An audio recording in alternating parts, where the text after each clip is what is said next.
सीमासाठी गेले 2 दिवस दगदगीचे, त्याचबरोबर खूप आनंदाचे पण होते, कारण 2 दिवसांपूर्वीच तिचं आणि जयचं लग्न झालं होतं. नाशिकमध्ये मोजक्या नातेवाईकांच्या साक्षीत लग्न करून ते पुण्यात आले. शांतीनिवास सोसायटीच्या ग्राउंड फ्लोअरवर असलेल्या 2 BHK फ्लॅटमध्ये जय आणि सीमाचा संसार सुरू झाला होता. पण दुसऱ्या दिवसापासूनच सीमाला त्या शांतीनिवासमध्ये विचित्र घटना दिसू लागल्या होत्या. दुसऱ्या दिवशी जय काही कामानिमित्त घराबाहेर गेला होता. सीमाला बाहेर कुणाच्या तरी ओरडण्याचे आवाज येऊ लागले. एका स्त्रीच्या किंकाळ्या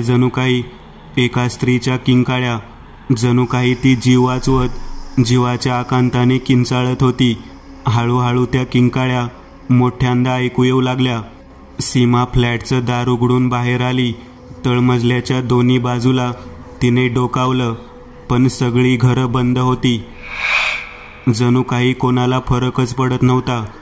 ती घाईघाईने फ्लॅटच्या बाहेर आली आणि तिला लक्षात आलं की आवाज वरच्या मजल्यावरून येत आहेत. ती पायऱ्या चढत वर आली. पहिल्या मजल्यावर देखील तळमजल्यासारखीच परिस्थिती होती. सगळी शांतता, सगळी दारं बंद. सीमा आता दुसऱ्या मजल्यावर आली आणि तिथली शांतता बघून तिला समजलं की त्या किंकाळ्या टेरेसवरून येत आहेत. ती झटकन टेरेसवर पोहोचली. टेरेसच्या दारातून ती जशी त्या मोकळ्या टेरेसवरचं दृश्य पाहून भीतीने तिचा घसाच कोरडा पडला.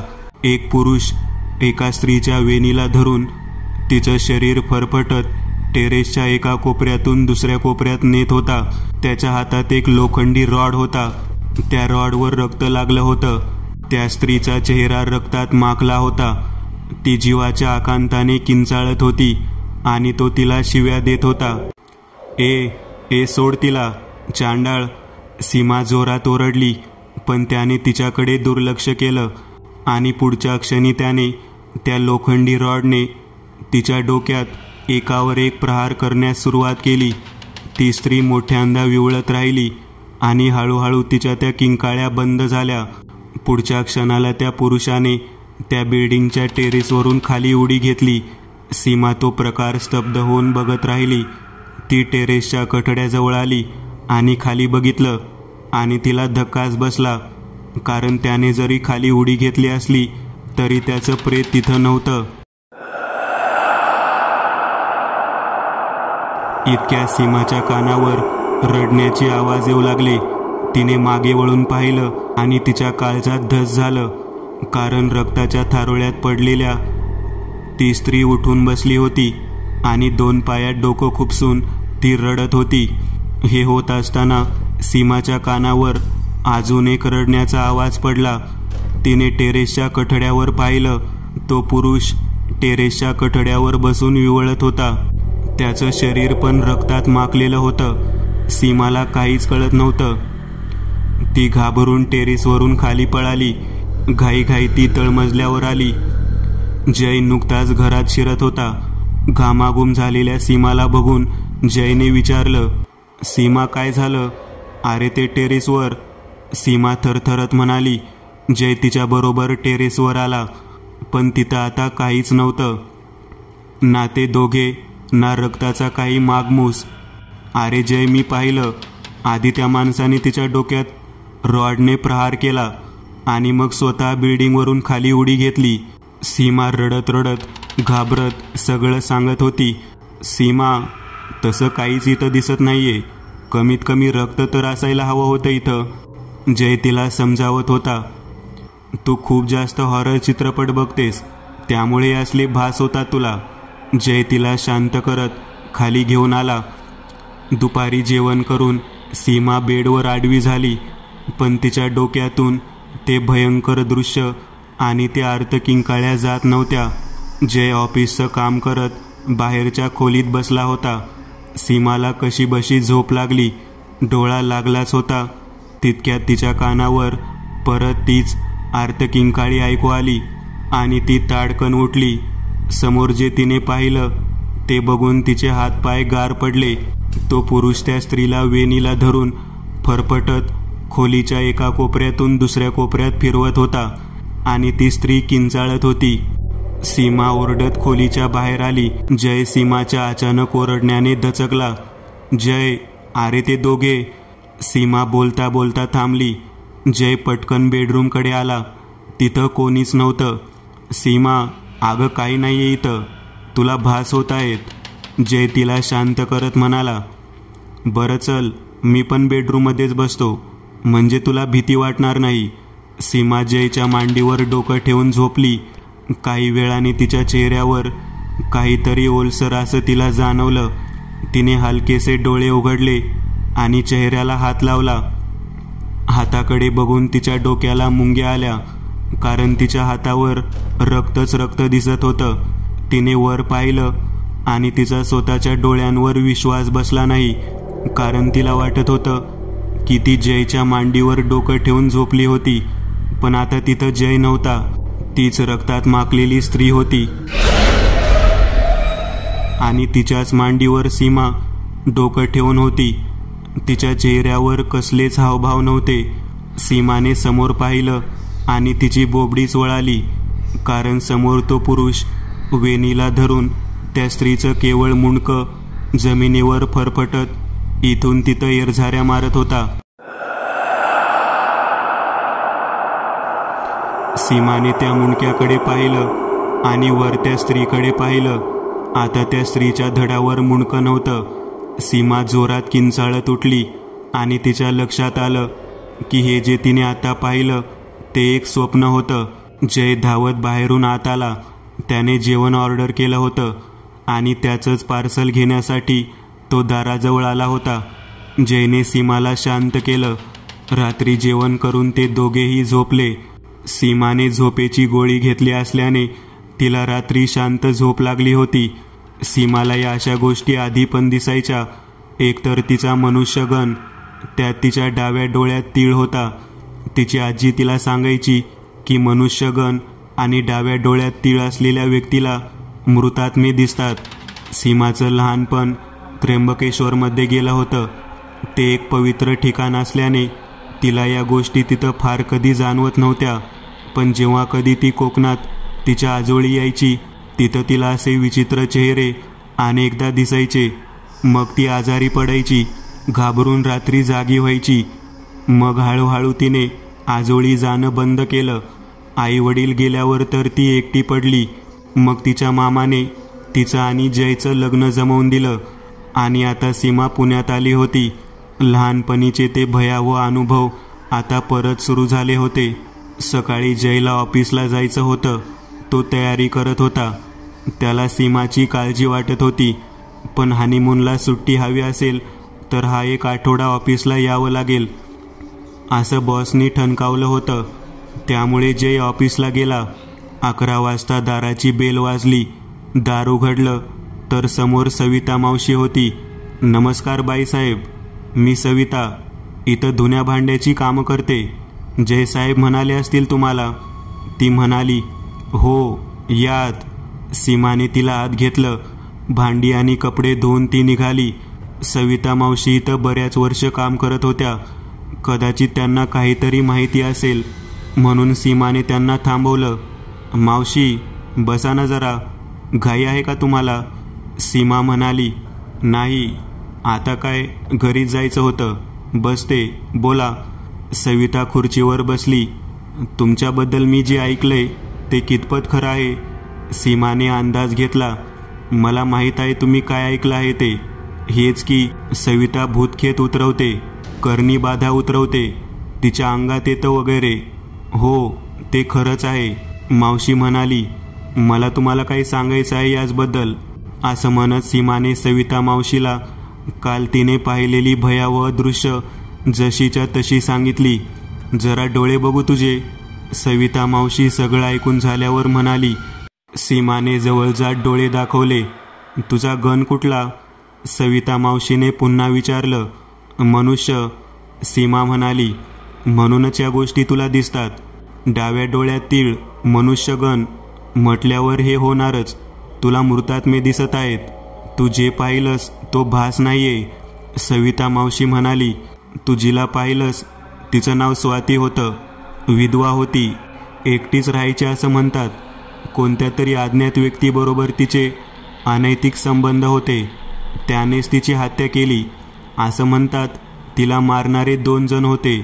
एकांनी याच बिल्डिंगवरून उडी घेत आत्महत्या केली. दुसरा मनुष्य कधीच सापडला नाही. बऱ्याच लोकांनी बघितलंय तिला. त्याचमुळे या बिल्डिंगचा 3रा मजला रिकामा आहे पूर्णपणे. या बिल्डिंगमध्ये तिचा आणि त्या माणसाचा आत्मा फिरतो. हे समजल्यावर इथं तांत्रिक बोलावून शांत पण केली, पण काही उपयोग झाला नाही. म्हणजे तिला कोणीच मुक्ती देऊ शकत नाही जोवर तो दुसरा अपराधी जिवंत आहे तोवर, मावशी सांगत होत्या. असं म्हणून मावशी निघून गेल्या. सीमाने दार बंद केलं आणि ती बेडरूमकडे येणार इतक्यात परत दाराची बेल वाजली. सीमाने दार उघडलं. समोर एक वयस्कर बाई उभी होती. बोला, कोण हवंय? सीमाने विचारलं. नमस्कार, तू सीमा ना? मी सविता मावशी. जयने सांगितलं असेल तुला. मी घरकामासाठी येणार होते. ती बाई म्हणाली. काय, तुम्ही सविता मावशी? मग आता थोड्या वेळापूर्वी जी येऊन गेली ती कोण होती? सीमाला धक्का बसला होता. मला कसं माहिती असणार हे बाळ? ती बाई सांगू लागली. तितक्यात जय आला. अरे सविता मावशी, तू आलीस होय? म्हटलं येतेस की नाही. सीमाशी ओळख झाली ना तुझी? जयचं बोलणं ऐकून तर सीमा चक्रावून गेली. जय, मी कशाला खोटं बोलू? तू गेल्यावर एक बाई आली होती. तिचं नाव तिने सविता मावशी सांगितलं आणि घरातली कामं करून गेली. सीमा जीव तोडून सांगत होती. बरं, मग जर तू म्हणतेस ते खरंच असेल तर मग सगळे कपडे जसेच्या तसे का होते? भांडी पण बेसिनमध्ये जशीच्या तशी का होती? जयच्या प्रश्नाचं उत्तर सीमाकडे नव्हतं. सीमा, आपण एक काम करू. उद्या आपण माझ्या ओळखीच्या एका मानसोपचार तज्ज्ञाकडे जाऊ. तुला लग्नाच्या दगदगीमुळे हे असले भास होत आहेत. मी एक फाईल विसरलो होतो, ती घेऊन ऑफिसला जातोय. संध्याकाळी येईन, जय म्हणाला आणि निघून गेला. संध्याकाळ झाली होती. सीमा, जय घरात शिरत म्हणाला, पण कसलाच प्रतिसाद मिळाला नाही. अगं सीमा, कुठे आहे तू? जयने पुन्हा आवाज दिला आणि तो घराच्या बेडरूममध्ये डोकावू लागला. सीमा खिडकीजवळ बसलेली होती. खिडकीतून बाहेर जणू ती कोणाशी तरी बोलण्यात व्यस्त होती. प्रथमदर्शनी जयला वाटलं की ती मोबाईलवर बोलत असावी, पण हे काय? मोबाईल तर टेबलवर दिसत होता. जयने बेडरूमच्या आत येत खिडकीतून बाहेर पाहिलं आणि त्याला धक्काच बसला, कारण खिडकीच्या बाहेर कोणीच नव्हतं. सीमा एकटीच बडबडत होती. जणू काही खिडकीच्या बाहेर कोणीतरी उभा आहे आणि त्यांच्या गप्पा चालू आहेत. सीमा, जय आवाज चढवत म्हणाला. सीमा दचकली आणि तिने मागे वळून पाहिलं. जय, तू कधी आलास? सीमा बेडवरून उठत म्हणाली. जय खिडकीजवळ आला.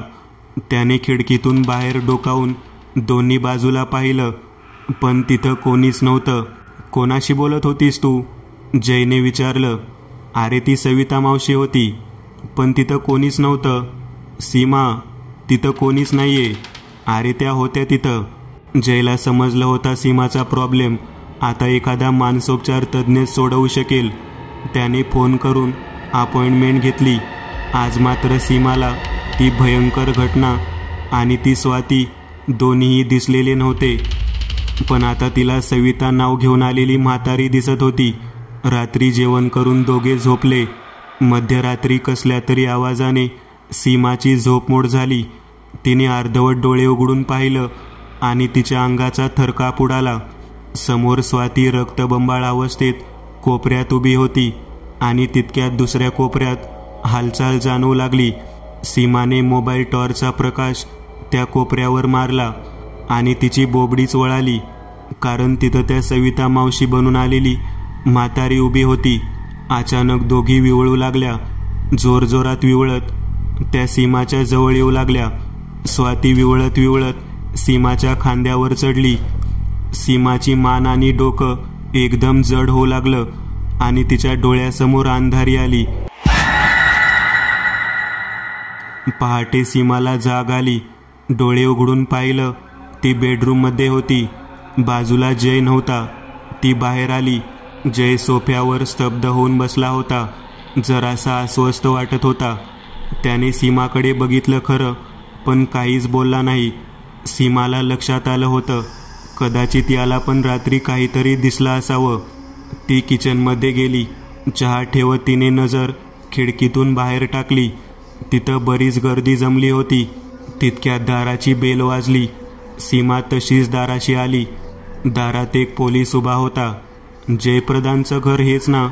हो, बोला, मी त्यांची बायको. माफ करा, पण सांगायला अतिशय खेद आहे की त्यांचा हॉस्पिटलला नेईपर्यंतच मृत्यू झाला. काय काय बोलताय तुम्ही? डोकं ठिकाण्यावर आहे का? ते आता काही मिनिटांपूर्वी इथं बसले होते. बेडरूममध्ये असतील, मी बोलावते. सीमाला धक्का बसला होता. ती पळत बेडरूमकडे आली, पण जय तिथं नव्हता. तो घरात कुठेच नव्हता. मॅडम, सावरा स्वतःला.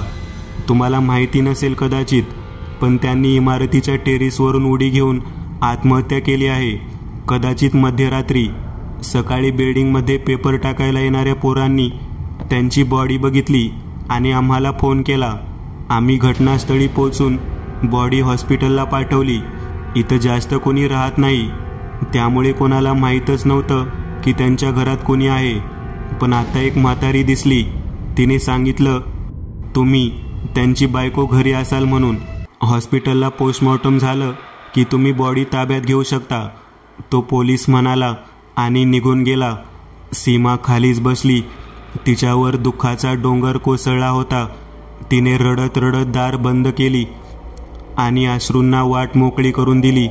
म्हणजे मगाशी इथं जय नव्हता, त्याचा आत्मा होता. जय, का केलंस तू असं? सीमा रडत रडत म्हणाली. आतून विवळण्याचा आवाज आला. सीमा बेडरूममध्ये आली. खोलीच्या कोपऱ्यात जय दिसला. अंग चोरून बसलेला तो रडत होता. तू जे केलंस ते योग्य केलं सीमा, हीच शिक्षा होती माझी. जय रडत म्हणत होता. मी? सीमाला प्रश्न पडला आणि मग तिला आठवलं. रात्री स्वाती तिच्या मानगुटीवर बसली.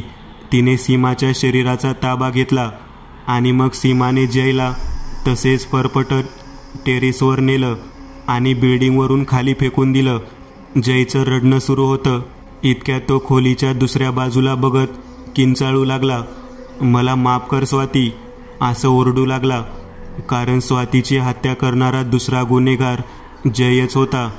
जयचे आणि स्वातीचे संबंध होते, पण स्वाती लग्नाची मागणी करू लागल्यामुळे जयने त्याच्या एका भाडोत्री माणसाच्या साहाय्याने तिचा काटा काढला होता आणि त्या भाडोत्री माणसाला पण तिथून खाली फेकला होता. पण लोक असं समजत राहिली की तो भाडोत्री गुंड आणि स्वातीचे संबंध होते आणि त्यातूनच ही हत्या आणि आत्महत्या झाली असावी. पण खरं तर जयने 2 नाही 3 हत्या केल्या होत्या. ती म्हातारी जी सविता मावशी बनून आली होती, ती स्वातीची आई होती. स्वातीच्या हत्येचा धक्का बसल्याने तिचाही त्याच फ्लॅटमध्ये अंत झाला होता. रक्तबंबाळ स्वातीकडे बघत जय किंचाळत राहिला. दुसऱ्या कोपऱ्यात स्वातीची आई दिसू लागली. त्या दोघी जयकडे आक्रोशाने हळूहळू चालू लागल्या. सीमा त्या खोलीतून बाहेर आली. आतमध्ये जयच्या किंकाळ्या ऐकू येऊ लागल्या. त्या दोघींच्या विवळण्याचे आवाजही एकत्र झाले. हळूहळू सगळं शांत झालं. मित्रांनो, आज पुरतं एवढंच. तुम्हाला जर काही गोष्ट आवडली असेल तर नक्की लाईक करा. तुमच्यापैकी बरेचसे जण व्हिडिओ लाईक न करताच पळून जातात, पण हा जर व्हिडिओ तुम्ही लाईक केला तर मला जरा बरं वाटेल आणि असेच भारी भारी व्हिडिओ बनवायची माझ्यात एनर्जी येईल. त्यामुळे नक्की लाईक करा. आणि अजूनही कोणी या चॅनलला सबस्क्राईब केलेलं नसाल तर लगेच सबस्क्राईब करून टाका. आणि बाजूची घंटी ती मात्र दाबायला विसरू नका.